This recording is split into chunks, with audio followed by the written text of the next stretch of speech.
যেতে যেতে পথে শেয়ালের লেজে আগুন ধরিয়ে দিয়েছে। হে হে। অনেকদিন আগের কথা। একটি চালাক শিয়াল খাবারের খোঁজে জঙ্গলে বের হয়। আর সেই চালাক শিয়ালটি জঙ্গলে খাবার খুঁজতে খুঁজতে এদিকে ওদিকে ঘুরতে ঘুরতে সে তার সামনে একটি মুরগির বাসা দেখতে পায়। এই দেখে শিয়ালটা অনেক অবাক হয়ে বলে, আরে আরে, আমি তো ডিম শুদ্ধ একটা মুরগির বাসা পেয়ে গেছি। ওহো, বাসায় দেখি মুরগির চারটা ডিম আছে। হে হে হে হে, হাট্টিমা টিম টিম, দেরি না করে এই ডিমগুলো তাড়াতাড়ি সাবার করে দে। সেই দুষ্ট পাজি শিয়ালটি একথা বলে কোনো দেরি না করে সেই ডিমগুলো খেয়ে ফেলে। ডিমগুলো খেয়ে শিয়ালটা যখন চলে যাবে ঠিক তখনই মুরগি আর মোরগ বাড়ি ফিরে আসে। আর তারা দুজন সেই দুষ্ট পাজি শিয়ালকে পালিয়ে যেতে দেখে। এই দেখে মা মুরগিটা বলে, আরে আরে, আমার কি পোড়া কপাল, ওই পাজি শিয়ালটা আমার ডিমগুলো সব খেয়ে নিল। হায় হায়। মুরগির কথা শুনে মোরগ বলে, এই শিয়ালটা অনেক বদমাশ। ডিমগুলো যতই লুকিয়ে রাখি না কেন, এই বজ্জাত শিয়ালটা ঠিকই খুঁজে বের করে আর আমাদের ডিমগুলো খেয়ে নেয়। এবার আমরা আমাদের ডিম বাঁচানোর জন্য একটা বুদ্ধি বের করব। আমরা এমন কি করব? তুমি আমার কথা মন দিয়ে শোনো গিন্নি। তারপর মোরগের কথা মতো মুরগি মোরগের পিছু পিছু সেই গডজিলার গুহার কাছে যায়। আর গডজিলার গুহার পাশে গিয়ে মোরগ একটি নতুন বাসা তৈরি করে। মুরগি সেই বাসায় আবার নতুন করে ডিম পাড়ে। তো যতই দূরে যাক না কেন, সেই দুষ্ট পাজি শিয়ালের নাকের কাছে ডিমের ঘ্রাণ ঠিকই চলে যায়। সেই গন্ধ শুকে শুকে দুষ্ট পাজি শিয়াল সেই ডিমের কাছে চলে যায়। আর সেখানে গিয়ে সেই দুষ্ট পাজি শিয়াল দেখে যে বড় বড় 4টা ডিম আছে। এই দেখে দুষ্ট পাজি শিয়াল খুব খুশি হয়ে বলে, ওরে বাবা রে, এত বড় বড় ডিম, এগুলো কার ডিম? হাতির ডিম নাকি ঘোড়ার ডিম? আচ্ছা, যাই হোক না কেন, আগে ডিমগুলো খেয়ে নি। আমার মনে হয় এই ডিমগুলো খেতে অনেক মজা হবে। হাট্টিমা টিম টিম, আহা মজা মজার ডিম। হাট্টিমা টিম টিম, আমি খাবো এই ডিম। আরে হলুদ সবুজ কালো লাল, আজকে আমি মালামাল। তখন সেই মোরগ আর মুরগি পাশে থাকা গাছের উপরে দাঁড়িয়ে দেখছিল। তখন মোরগকে মুরগি বলে, ওই দেখো, শিয়ালটা আবার চলে এসেছে। এই, আওয়াজ করো না, চুপচাপ দেখে যাও। এত বড় ডিম এখানে বসে খাওয়াটা ঠিক হবে না। একটা কাজ করা যায়, সব ডিমগুলো নিয়ে আমি জঙ্গলের একদম শেষে চলে যাই। এরপর সেই দুষ্ট পাজি শিয়াল সেই 4টা ডিমকে শিয়াল ঝুড়িতে করে নিয়ে জঙ্গলের ভিতরে চলে যায়। আর সে একটি ঝোপের আড়ালে বসে পড়ে। তখনই গডজিলা সেখানে চলে আসে। আর গডজিলাটা তার গুহায় এসে তার নিজের ডিমগুলো খুঁজে পায় না। তখন বলে, কার এত বড় সাহস যে আমার ডিমগুলো নিয়ে যায়? জঙ্গলের যেথায় থাকুক না কেন, ওকে আমি খুঁজে বের করব। এ কথা বলেই গডজিলা চলে যায় জঙ্গলের ভিতরে। তার নিজের ডিমগুলো খুঁজতে লাগে।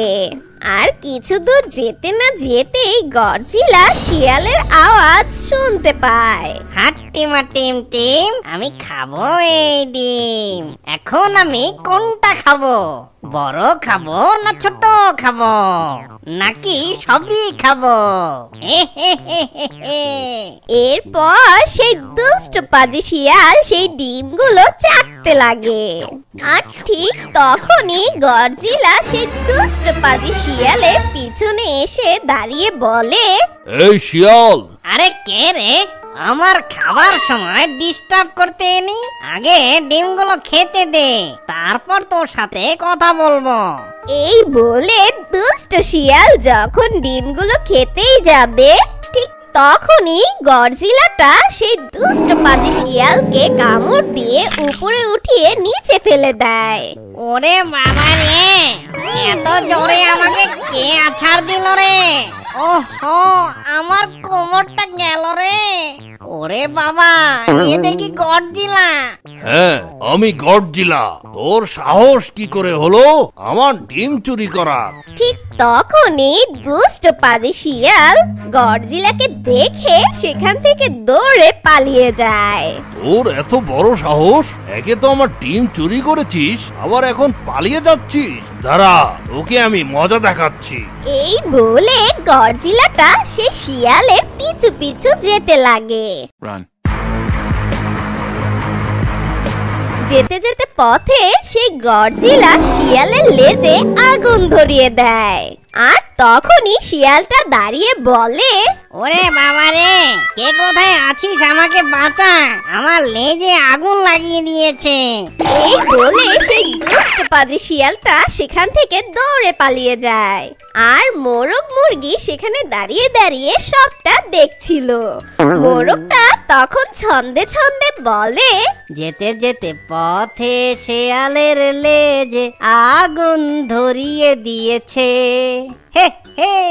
আর ওই দিকে দুষ্ট পাজি শিয়াল জঙ্গল দিয়ে দৌড়াচ্ছিল আর বলছিল, ওরে বাবা রে, আগুন লাগিয়ে দিল রে, আমার তো জ্বলে গেল রে, পড়ে গেল রে, জ্বলে গেল।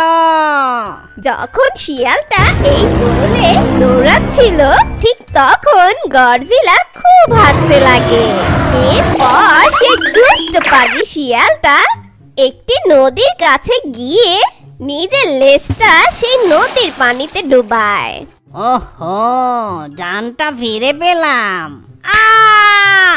ওরে বাবা রে, কামড়ে দিল রে, আমাকে কে কামড়ালো রে? ওরে বাবা রে।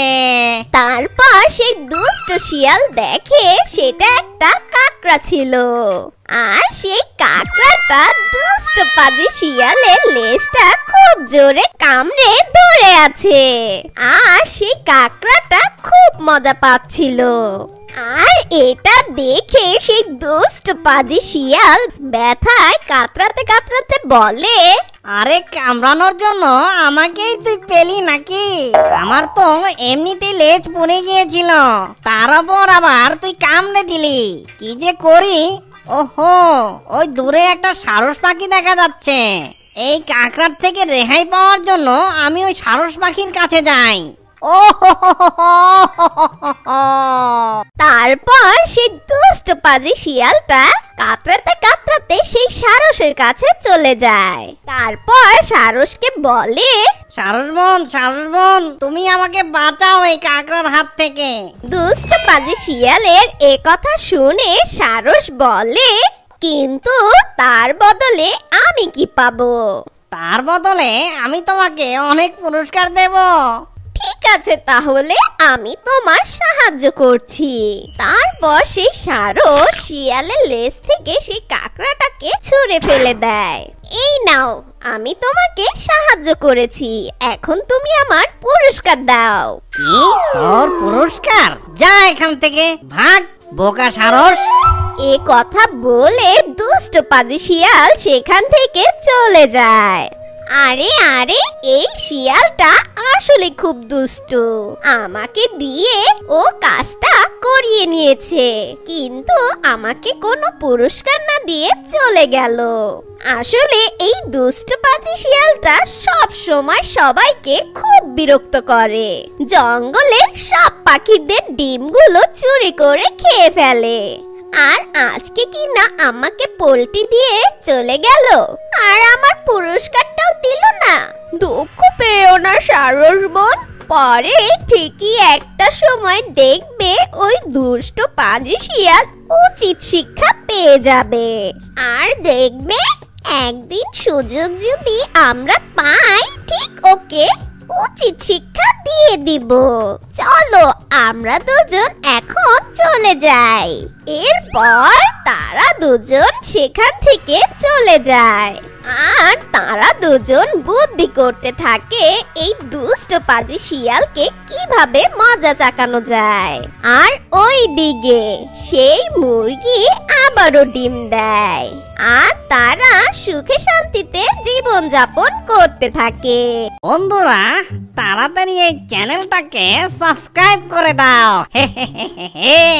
আমার মতো আপনারাও দেখতে থাকুন যে ওরা আমার নাতিকে শায়েস্তা করার জন্য কেমন ফোন দিয়ে আটতে পারে। আমাদের গল্প আজকে এই পর্যন্তই। বন্ধুরা সবাই ভালো থেকো, কেমন? ধন্যবাদ।